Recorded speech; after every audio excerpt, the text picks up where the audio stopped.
তো বন্ধুরা, এবার যে বিষয়টা বলবো হন্ডার, দেখুন বসার পোশ্চার পজিশনটা এক একজনের এক এক রকম। তো ঠিকঠাক হ্যান্ডেল বার আপনারা চাইলে একটু অ্যাডজাস্ট করতে পারবেন, হ্যান্ডেল বারের ধরুন কোনো অসুবিধা হবে না।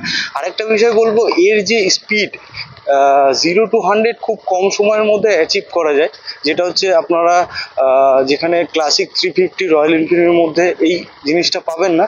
তো এটার ক্ষেত্রে আপনারা একটা অ্যাডভান্টেজ বলতে পারেন। আর এর মাইলেজ ফিডব্যাকের কথা যদি বলে, 35 থেকে 40 আপনারা মাইলেজ ইজিলি পেয়ে যাবেন, কোনো অসুবিধা হবে না। সুইচ সিস্টেম দেখুন, সুইচে আপনারা হ্যাজার্ড অপশন, 4 ইন্ডিকেটার, এইখানে সুইচ অপশনটা আপনারা পেয়ে যাবেন। এবার স্পিডটা বেশ রিফাইনমেন্ট ইঞ্জিন আপনারা এই গাড়ির ক্ষেত্রে পেয়ে যাবেন, যেটা নর্মালি সাধারণত আপনার বাকি মানে 350 সিসির মধ্যে কোনো গাড়িতে ওভাবে দেখা যায় না। এর যে ইঞ্জিন রিফাইনমেন্ট, যত স্পিড উঠবে, হ্যাঁ ওয়েটটা একটা ম্যাটার করে। ওয়েটের ধরুন মাইলেজের উপর থেকে একটা ম্যাটার আসে। আর যত স্পিড আপনারা তুলবেন, তত এর যে ইঞ্জিন রিফাইনমেন্ট ব্যাপারটা আরো বেটার আসবে। আর কম ওয়েটের ক্ষেত্রে আপনারা হয়তো ভাসমান একটা ফিল আসতে পারে গাড়ি চালাতে গেলে। তো এটা একটা অ্যাডভান্টেজ, যেহেতু ফ্যামিলি, এটার ক্ষেত্রে লং ডিস্টেন্সে চলার জন্য একদম সুইটেবল বলতে পারেন। সাধারণত লং ডিস্টেন্সের জন্য একদম সব দিক থেকেই ঠিকঠাক হবে আপনাদের। বাকি আপনাদের চালানোর উপর মাইলেজ নির্ভর করবে। গাড়ি তো মাইলেজ দেয় না, নিজের চালানোর উপর মাইলেজ নির্ভর করে। এর ক্ষেত্রে পাসিং সুবিধা দেখুন, এই সুইচের মাধ্যমে আপার ডিপার পাসিং সুবিধা। হর্নটা একটু শুনিয়ে দিচ্ছি আপনাদের। বেশ ভিড় রাস্তাতে হর্নটা ঠিকঠাক, ডবল হর্ন অপশন আপনারা এই গাড়িতে পেয়ে যাবেন। তো দেখতে পাচ্ছেন মিররটা দেখতে পাচ্ছেন, সাইড ভিউটা বেশ ভালো কোয়ালিটি দেখা যাচ্ছে মিররের ক্ষেত্রে। হ্যাঁ, স্পিডোমিটারের কথা যদি বলেন, ডিজিটাল মিটারের ক্ষেত্রে একটুখানি আপনাদের ছোট হওয়ার দরুন খুব সচরাচর নজরে আসবে না, এটা একটা জিনিস আপনাদের হয়ে যাবে। তো হন্ডা থেকে যদি একটু মিটারটা অপশনটা একটু বেটার ডিজিটালি করে, বড় করে, তাহলে খুব ভালো হবে জিনিসটা।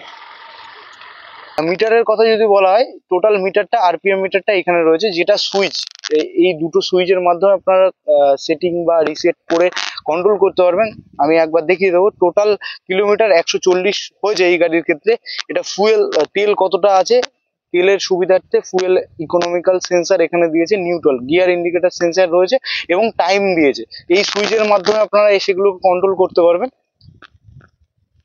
দেখতে পাচ্ছেন অ্যাভারেজ ফুয়েল ট্রিপে, অ্যাভারেজ ফুয়েল ইকোনমিক্যাল দিয়েছে, range, battery voltage, total kilometre.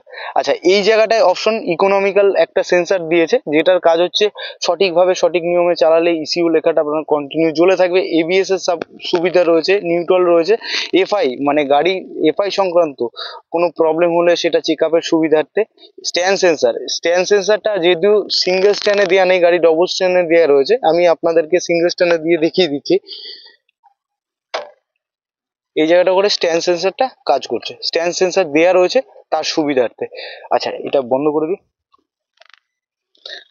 Selectable torque, এখানে একটা অপশন রয়েছে, টিসিএস এর সাপোর্ট রয়েছে, আপার ডিপার সুইচ রয়েছে, যেখানে হচ্ছে হেডলাইটের জন্য। তো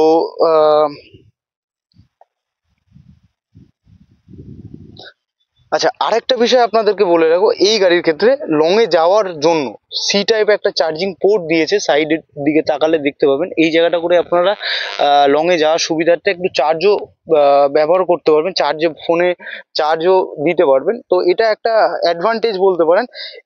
আশা করি সমস্ত ডিটেলস আপনাদেরকে শেয়ার করতে পেরেছি। যদি কোনো জায়গায় বাকি থাকে বা আপনাদের কোনো কোয়ারি থেকে থাকে, ভাইকে অবশ্যই কমেন্ট করে জানাবেন, আমি চেষ্টা করবো আপনাদের সমস্ত কমেন্টের রিপ্লাই দেওয়ার জন্য। আরেকটা বিষয় আপনাদের বলে রাখবো, এত রোদ্রে কষ্ট করে ভিডিও করছি, লাইক কমেন্ট শেয়ার অবশ্যই করবেন। এরকম আরো ভিডিও আপনাদের কাছে নিয়ে আসবো আগামীতে। তো চলুন, দেখা হচ্ছে পরবর্তী ভিডিওতে। টাটা।